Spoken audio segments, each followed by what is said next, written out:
Friends, మీలో చాలా మంది ఇప్పటికే ఉత్తరాఖండ్లోని ఉత్తరకాశీలో వచ్చిన ఫ్లాష్ ఫ్లడ్స్ గురించి వినే ఉంటారు. దీని కారణంగా ఏకంగా ఒక పూర్తి విలేజ్ కొట్టుకుపోయింది. అయితే ఆ వీడియోని మీరు సోషల్ మీడియాలో ఎక్కడో చోట చూసే ఉంటారు ఖచ్చితంగా, అవునా? లేదు మేము చూడలేదు అనుకుంటే ఒకసారి స్క్రీన్ మీద చూడండి. ఇది ఒక భయంకరమైన వరద. ఈ ప్రాంతంలో ఉన్న ఇల్లులన్నీ ఒక్కసారిగా దీంతో కొట్టుకుపోయాయి. బిల్డింగ్స్ అన్నీ ఒక్కసారిగా కుప్పగూలిపోయాయి. దానికి సంబంధించిన ఆర్టికల్స్ని కూడా మీరు ఇక్కడ చూడవచ్చు.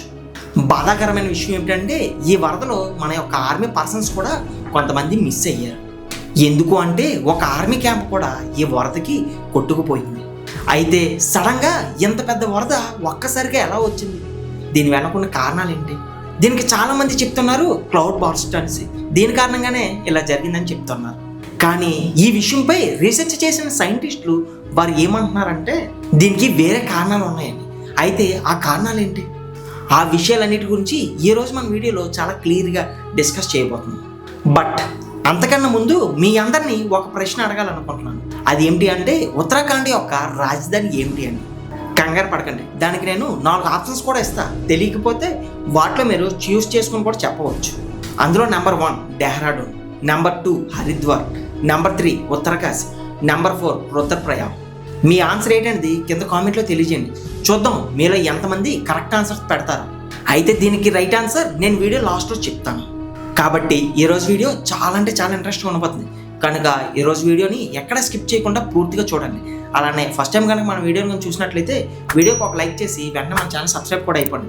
అలానే పక్కన ఉన్న బెల్ ఐకాన్ కూడా ఆన్లో పెట్టుకోండి. మరి ఇంకెందుకు ఆలస్యం, let's start your today's episode. First of all ఈ మ్యాప్లో ఈ ఇన్సిడెంట్ ఎక్కడ జరిగింది? ముందుగా ఉత్తరకాశీ ఎక్కడుందో తెలుసుకుందాం. ఉత్తరకాశీ అనేది ఉత్తరాఖండ్ రాష్ట్రానికి నార్త్లో ఉండే ఒక జిల్లా. ఇది నార్త్లో చైనాతో బార్డర్ని షేర్ చేసుకుంటుంది. ఈ జిల్లాలోని ఒక చిన్న విలేజ్ దారాలి. ఇది గంగోత్రికి చాలా దగ్గరలో ఉంటుంది. ఈ ప్రాంతంలోనే మీకు ఈ వీడియోలో కనిపిస్తున్న ఫ్లడ్స్ వచ్చాయి. ఇది ఒక టూరిస్ట్ విలేజ్. అంటే గంగోత్రి వైపు వెళ్ళే చాలా మంది టూరిస్టులు ఇక్కడ ఆగి రెస్ట్ తీసుకుంటూ ఉంటారు. కనుక ఈ ప్రాంతంలో హోటల్స్ అనేవి చాలా ఎక్కువగా ఉన్నాయి. పైగా ఆగస్ట్ నెల అనేది ఆ ప్రాంతంలో పీక్ టూరిజం టైం అన్నమాట. కాబట్టి చాలా ఎక్కువ మంది టూరిస్టులు ఆ ఏరియాలోనే ఉన్నారు. ఈ డిజాస్టర్ కరెక్ట్గా ఎప్పుడు జరిగిందంటే ఆగస్ట్ 5 ఉదయాన్న 5:30 సమయంలో సడన్ గా ఫ్లాష్ ఫ్లడ్ వచ్చింది. మీరు ఇక్కడ ఈ వీడియోలో ఈ ఫ్లడ్ ఎంత భయంకరంగా ఉందో చూడవచ్చు. అవి ఎంత భయంకరంగా ఉన్నాయంటే పెద్ద పెద్ద బిల్డింగ్స్ కూడా ఒక్క సెకండ్లో కింద కూలిపోయాయి. అయితే ఈ ఇన్సిడెంట్ మొత్తం ఒక సాధారణ వరదలా కాకుండా వాటర్తో పాటు భారీ ఎత్తున బురద, పెద్ద పెద్ద బండరాలు ఇందులో కొట్టుకొచ్చాయి. ఇంకా కరెక్ట్గా చెప్పాలంటే బురద, రాళ్ళు అండ్ వాటర్ ఇవన్నీ హై ఫోర్స్తో రావడం వల్ల వాటి మార్గంలో ఉన్న బిల్డింగ్స్ కూడా సెకండ్లో కుప్పకూలిపోయాయి. దాదాపు 15 మీటర్ల ఎత్తు వరకు మట్టి ఈ విలేజ్ మొత్తాన్ని కప్పేసింది. ఈ బురద కింద చిక్కుకున్న ప్రజల్ని కాపాడే అవకాశం కూడా లేకుండా పోయింది ఆ సమయంలో. అయితే స్టార్టింగ్లో నిపుణులు ఇది ఒక క్లౌడ్ బ్లాస్ట్ వల్ల జరిగిందని చెప్పారు. ఇంతకీ క్లౌడ్ బ్లాస్ట్ అంటే ఏమిటి? క్లౌడ్ బర్స్ట్ అంటే కేవలం ఒక్క ప్రాంతంలో షార్ట్ టైంలో కొండపోతగా వర్షం పడటం. కానీ ఇక్కడ అలా జరగలేదు. అయితే తర్వాత కొంతమంది నిపుణులు దీనిపై రీసెర్చ్ చేసి వాళ్ళు చెప్పింది ఏమిటంటే బహుశా ఇది గ్లేసియర్ కొలాప్స్ వల్ల జరిగి ఉంటుందని చెప్పి వారు చెప్పారు. దీన్నే glacier lake out blast flood అని కూడా పిలుస్తూ ఉంటారు. ఎందుకు అంటే IMD ఇండియన్ మెట్రలాజికల్ డిపార్ట్మెంట్ ప్రకారం ఈ ఉత్తరకాశీ ప్రాంతంలో ఎక్కడా కూడా క్లౌడ్ బ్లాస్ట్ జరిగినట్లు రికార్డ్ అవ్వలేదు. కాబట్టి సైంటిస్టులు ఇది గ్లేసియర్ కొలాప్స్ వల్లే జరిగిందని చెప్పి వారు చెప్తున్నారు. ఇక్కడ గ్లేసియర్ కొలాప్స్ అంటే ఎత్తైన ప్రాంతంలో మంచునీరుతో నిండి ఉన్న లేక్ ఒక్కసారిగా బ్లాస్ట్ అవ్వడం. అయితే ఇది ఎలా జరుగుతుంది అంటే ఒకసారి ఇక్కడ కనిపిస్తున్న ఫోటో చూడండి. ఈ పర్వతం పైన ఉన్న ప్రాంతంలో ఉన్న మంచు అంతా కరిగి ఆ నీరు కిందకు వచ్చి ఇందులో ఇలాంటి లేక్లో చేరుకుంటుంది. అయితే ఈ వాటర్ ఈ లేక్ నుంచి మెల్లమెల్లగా కిందకు వచ్చేయాలి. కానీ కొన్నిసార్లు ఆ వాటర్ మొత్తం ఒకే దగ్గర ఫ్రీజ్ అయ్యి అంటే బ్లాక్ అయిపోతుంది. కానీ పైనుంచి మంచు కరిగి వస్తున్న నీరు మాత్రం కంటిన్యూస్గా ఇందులోకి వస్తూనే ఉంటుంది.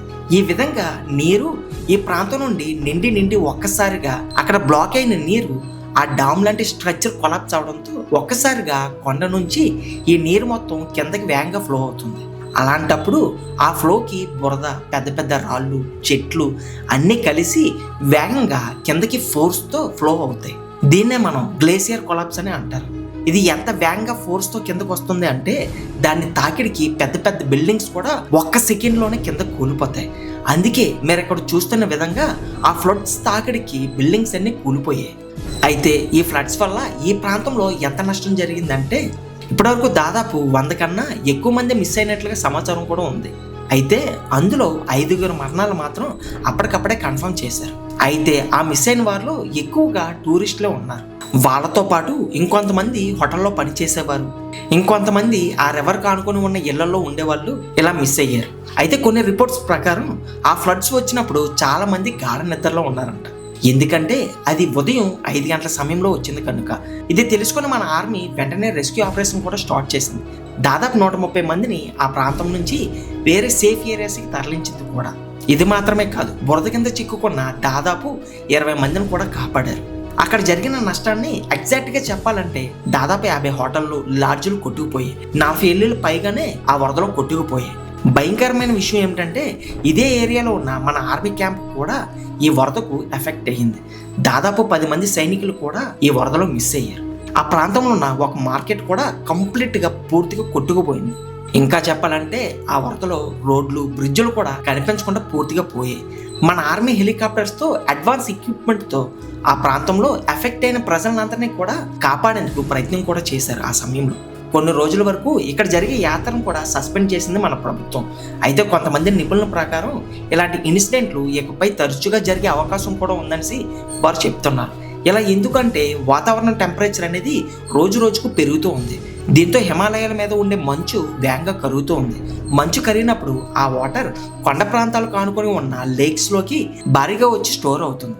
అక్కడ ఏవైతే లేక్స్ ఉన్నాయో ఆ లేక్స్ తమ కెపాసిటీకి మించిన వాటర్ అక్కడ స్టోర్ అయినప్పుడు అది ఒక్కసారిగా బర్స్ట్ అవుతాయి. దాంతో ఇదిగో ఇలాంటి గ్లేసియర్ కొలాప్స్ అనేవి ఏర్పడుతూ ఉంటాయి. అంటే ఒక రకంగా పొల్యూషన్, వాతావరణంలో జరుగుతున్న మార్పులు కూడా ఇది జరగడానికి కారణం. ఇక స్పెసిఫిక్గా ఇది మన ఆర్మీ క్యాంప్కి ఎలా ఎఫెక్ట్ అయ్యింది అంటే హర్సనల్ ప్రాంతంలో ఉన్న 14 రాజ్పుతానా రైఫిల్ బ్రిగేడ్. ఇది చైనా లైన్ ఆఫ్ యాక్చువల్ కంట్రోల్కి ఇది దగ్గరగా ఉన్న మన ఆర్మీ క్యాంప్. ఈ క్యాంప్లోని దాదాపుగా 10 మంది సైనికులు మిస్ అయ్యారు.